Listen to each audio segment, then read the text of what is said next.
not in our Bible tomorrow. That'll be the topic for tomorrow. So if that's still a question for you, we're going to talk about it tomorrow.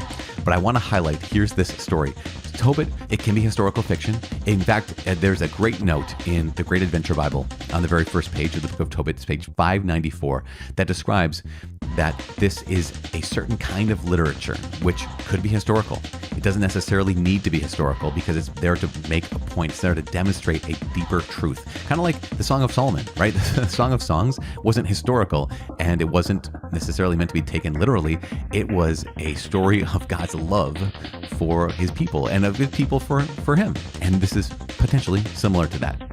So this is using historical material to impart a religious message. That's the point of the book of Tobit. But it's remarkable that here is Tobit, who's a member of the kingdom of Israel.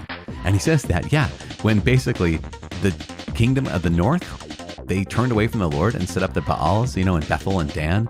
I didn't go there. I would continue to go down to Jerusalem with my goods. I would continue to go down there to worship the Lord as he has asked us to worship. And not only that, but even where he's living, Tobit has chosen to have those, what we call the corporal works of mercy, including burying the dead. And he's just doing this again and again, so consistently, taking care of the poor, taking care of the widows, taking care of fatherless, taking care of those who have died. And he's a righteous man. Now, what's going to happen with Tobit is he's going to be kind of similar. He's going to be a Job character. As we saw, even though he's doing all these great things, at one point, he's exiled. First, he's captive into Nineveh. And then even later on, after that, he is on the run from Sennacherib. And then even after that, he's burying the dead and he becomes blind. And he's blind for at least 4 years. And that's where we leave Tobit for today. Even in the midst of doing right, he gets hurt, injured, attacked, exiled, because we know that can be our story as well. But even more importantly, I think the point of 1st and 2nd Tobit we just read today, or Tobit 1 and 2 we just read today, that no matter where we are, no matter who we're surrounded by, no matter who is near or far, we can always do what we're supposed to do, regardless of what they're doing.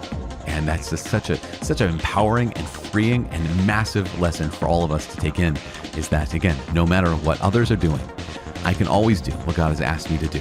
And I think that's so important. So let's keep praying. Let's keep praying that we do that like Tobit. And no matter what happens to us, no matter what price, what cost, and also no matter what anyone else is doing, let's us do what we're called to do.